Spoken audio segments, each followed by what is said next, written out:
dealing with the difficult, all right? Dealing with the difficult, AKA do hard things. Do Hard Things, by the way, is a great book that I read. We'll drop a link in the chat to it by Steve Magnus. My key takeaway from that book is I never liked going for walks because I thought walking, really? Like this, come on. I like making things difficult. So reading the book, it talked about putting on a weight vest. So now I've got a 30-pound weight vest that I put on, and I go for my walk, and I usually, call mom, check in with, somebody that I can be huffing and puffing while I'm hiking up the hill, and I multitask through that call. Sometimes listen to an audio book when I'm out for that walk, whatever. But every day, midday, until the snow fell, that kind of jammed me up a little bit for the last month or two. That 30-pound weight vest went on, and I went for a 4-kilometer short little loop up about 100 meters of elevation. And it really started, I could really feel the difference within 3 weeks. I just felt that much sharper, more energetic, making a simple thing a little more difficult. The book, there's a lot more to take away from the book than that, and everybody will take something different away, but really, really solid book. This is something I put together last year, right? My DW Joy Matrix. Literally, I would love to just live in that green zone, doing things I like with people I like. That should be where we all live, but that's not reality. We have to spend a lot of time doing things we don't really love, but hopefully we're doing them with people that we actually love.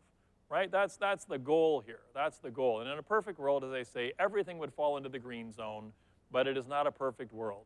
In fact, just before we went live here, I was talking with one of the individuals here, and we were talking about how most companies these days, you used to kind of have to get the first 90% right, and then you'd stretch for that extra, the final 10% of being awesome. The standard, I think, at this point is a lot closer to 95, 96, 97% of all of it you got to have dialed in. It's that final few percent. That's where the excellence is, and it's getting those last few things across the finish line. And that, I think, reflects life. Like 95% of life is largely spent in the blue zone or the yellow or the red zone, and it's really 5% or less that you spend in that green zone doing the things you love with people you love. So like I say, most of our work, ideally, falls into the blue zone. You're the boss. You're the boss. I mean, if you're working with people you don't like, what are you thinking? You've got control over it. You hired them. I mean, you don't have to love the people you work with, but you've got to be able to at least like them a little bit. I mean, you can't have like a toxic relationship with someone you're paying money to. That's just craziness. In no circumstance in life should anyone have a toxic relationship with someone they're paying money to. That just does not fundamentally make sense. And it applies with clients as well. You're working with the clients. Why are you working with clients that you can't stand, that are driving you crazy? You're at a level where you get to put filters in. We'll come back to the filters. And like I say, 95% of life is the work, and 5% of it is the pure joy. That's just the reality. So our focus is how can we make the work as enjoyable as we possibly can. We're probably never going to get to a state of pure joy processing mortgage files. That might be a little bit much to ask for, but we'll do our best. We'll do our best. So in search of joy, write the plan. Find some joy in difficult things. How do we find joy in difficult things? Well, I got a few strategies we're going to walk through. The doing of difficult things, the dealing with difficult people, and the asking of difficult questions. Right? Difficult things, people, and questions is what we're going to walk through right now. So number one, difficult things. The number one way to make hard things easier is to add company. Add some company. You want to go lift something heavy? You will be capable of lifting heavier things more often with a buddy who's also doing the lifting. That's just the way it is. A little bit of competition going. I mean, maybe that's all that held Floyd back. Maybe Floyd would have been a whole different animal, but he just couldn't get off the couch because he didn't have a buddy to go hang out with. Okay, it's a bit of an old pop culture reference, but I'm a little bit old myself. Difficult things. Another way to make a hard thing easier, keep score.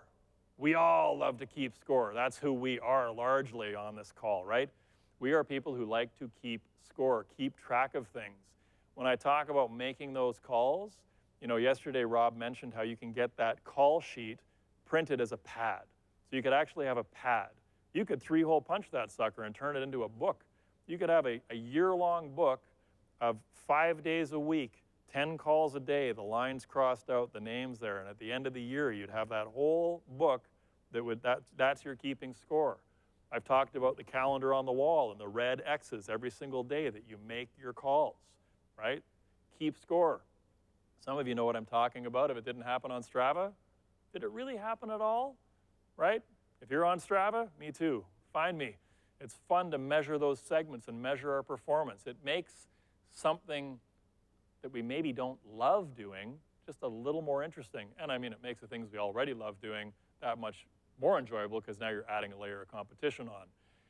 And when I say make things difficult, this is one of the great examples of all time. John Montague, he shot a birdie on a 370-yard hole using a bat, a shovel, and a rake as his putter. Now, I'm no golfer, but I'm pretty sure that's insane. I'm pretty sure that's unbelievable. He started to play around a golf with Bing Crosby, and Bing tapped out after the first hole because the guy was kicking his ass with a baseball bat, a shovel, and a rake. Now, how was this guy able to beat scratch golfer after scratch golfer after scratch golfer? This guy he was a golf hustler back in the day. How was he able to do that? Practice, practice, practice, right? Practice, practice, practice. He made the thing harder. And when he actually had a golf club in his hand, he was a force to be reckoned with. But back then, the PGA Tour, you were lucky if you made $5,000 winning the tour, and this guy made hundreds of thousands of dollars hustling. So he went a different path. Low stakes, right? Low stakes stuff, 25-cent roulette. That taught me a few things. If you don't really know what you're doing, try and practice in a low stakes environment. If you're doing something difficult, you don't want to have a high risk situation if you fail. So go with a low stakes environment. The 25-cent roulette, that was my first trip to Vegas for my 21st birthday. Thanks, Dad. I learned in a low stakes environment that a whole lot of free drinks can keep you playing roulette for a whole lot of hours in a row. And we got lucky and we actually won. We should have been playing $25 roulette. We'd have come away 1,000 errors. But I think we came away $10 errors, but it was still a good time. Two things, accountability and accountability buddy. That's critical as well. Like if you're trying to keep score, have someone you're keeping score against, right? When you're trying to accomplish a difficult thing, when you're trying to learn a difficult task, like I say, if it's outbound calls, whatever it is, learning a new CRM system, whatever it is, a buddy on the same journey with you helps you. If you're at 10 million and you want to get to the median 21, if you're at 21 and you want to get to 40, if you're at 50 and you want to get to 100, having a buddy on that same journey is critical. It's incredibly helpful. It's very, very powerful. Difficult people. Dealing with difficult people, well, no doubt we get a good chunk of that in our days. Don't play their game, all right? Like their anger is theirs, not yours, and don't argue with difficult people. Just let them be difficult. Just disengage as much as you can. Be as agreeable as you possibly can, even though they're completely wrong. Just agree. Just agree and let it go and move on because their anger is theirs, not yours, right? Again, if you look back at that Holmes and Ray stress test, everybody's got stuff going on, and we're not all sharing what's going on in the background of our lives. And that person who's being difficult, they've got something else going on in their life. Give them space, give them some breathing room, let them be, and don't argue. When you argue with someone and try and prove them wrong, you're just throwing logs on the fire. You're throwing gas on that fire. It's just that much more fuel for them to keep going.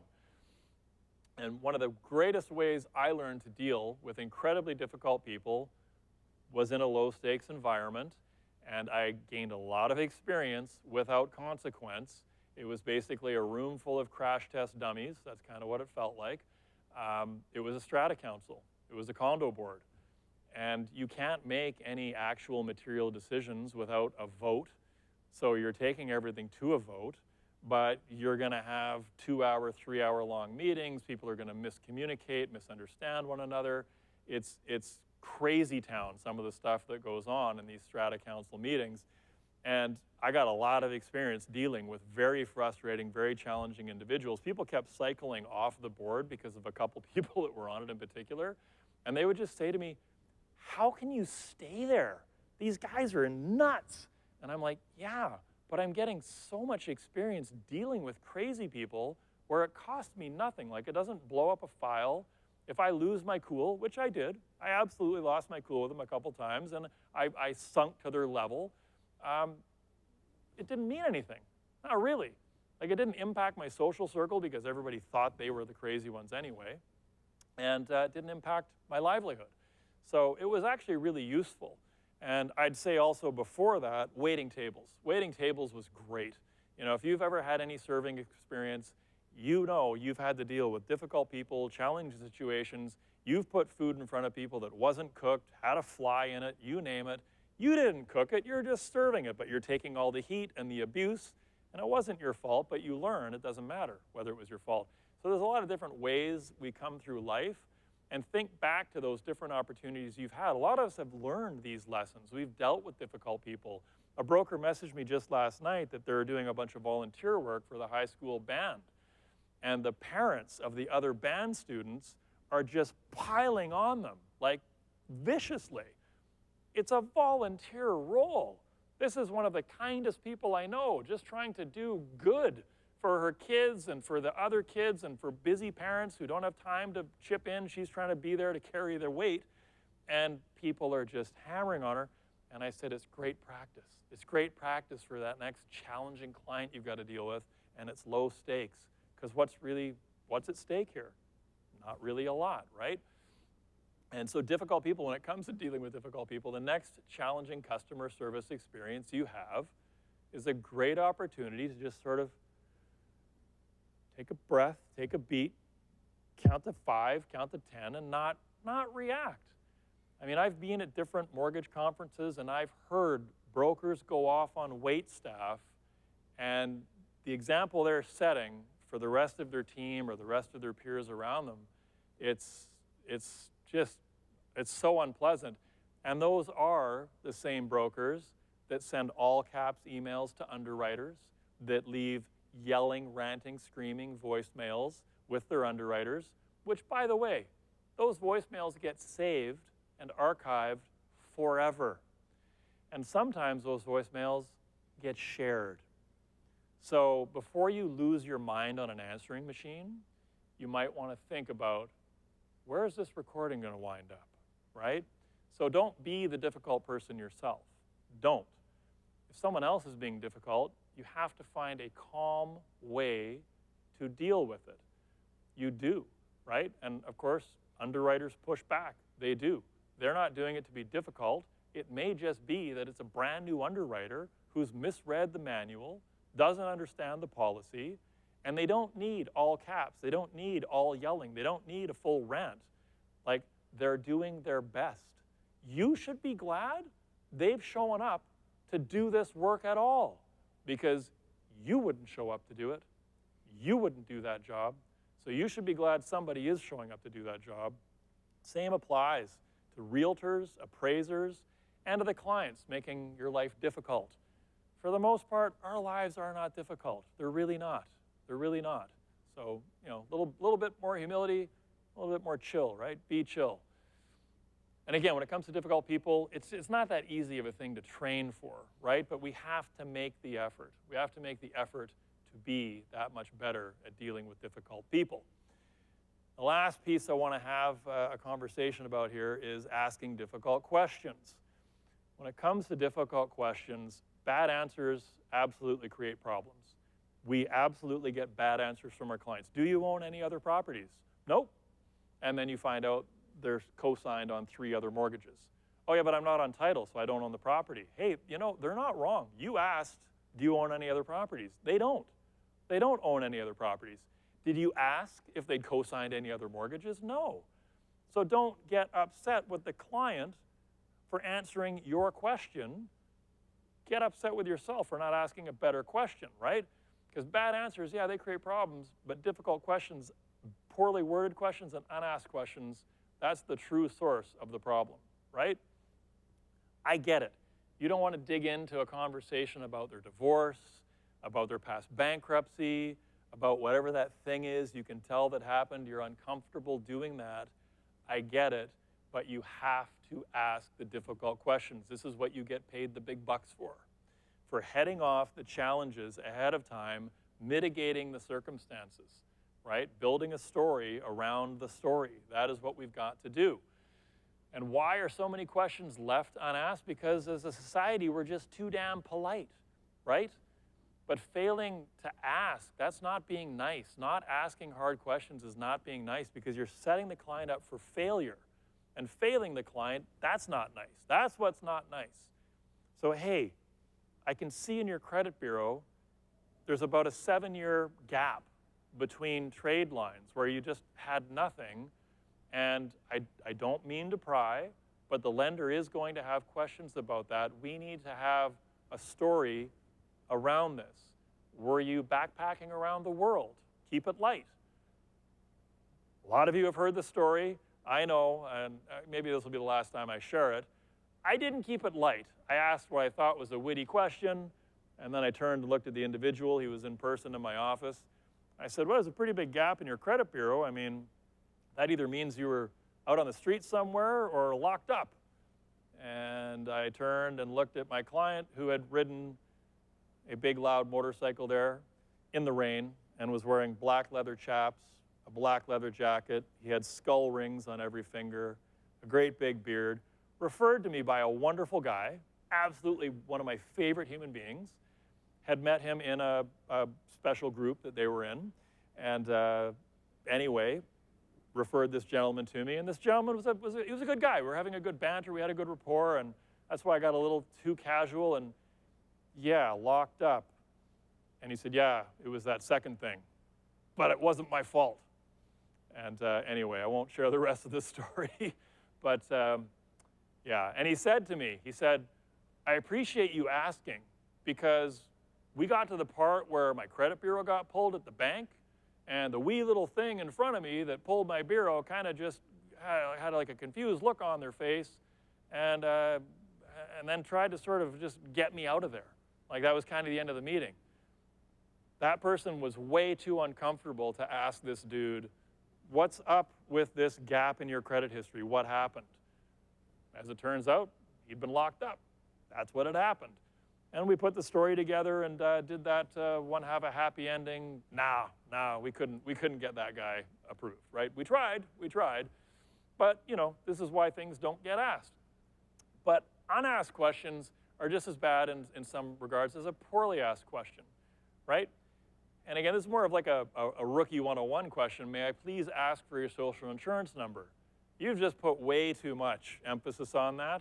A better way to go is much more rapid fire. First name, last name, middle name, thank you. Your date of birth, thank you. Social insurance number, great, thank you.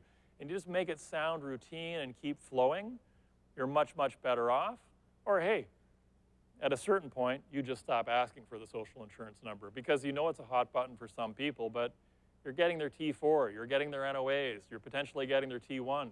You're getting the social insurance number anyway, even though they don't often realize they've shared it with you. Another poorly asked one, married or single, right? Better, again, rapid fire, marital status. That's a better way to word it, but the best way to ask that question is, as per your tax return, what is your marital status? As per your tax return. That's pretty darn important, because it better line up with the NOA and the tax returns, the T1s, right? Poorly asked, how much money do you make? That is a really casually worded question. It's not the way to ask that. Again, rapid fire, your annual gross income. Sounds more professional, sounds less conversational. Best, your line 150 income. Line 150. Yes, on your notice of assessment or your tax return, there's a line 150, and that's the income specifically that we focus on, that lenders use. Again, you're positioning yourself as the expert. You're being specific, you're using specific language, and that's very important. Poorly asked, how much is your home worth? I mean, you're going to get an appraisal, so as we touched on yesterday, don't get into a debate with the client about what they think their home is worth. But again, a better way to word it, the current market value of your residence.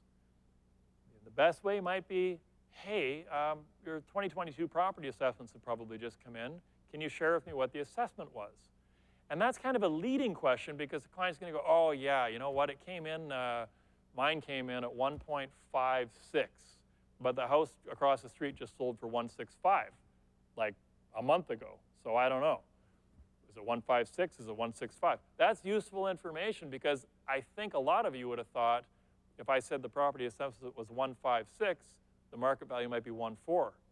But that's not the case. I'm talking about my own numbers. So the house I'm in right now, 156 just came in the mail the other day, and one right across the lane, carbon copy, 1625, another one a little ways up, 1.65.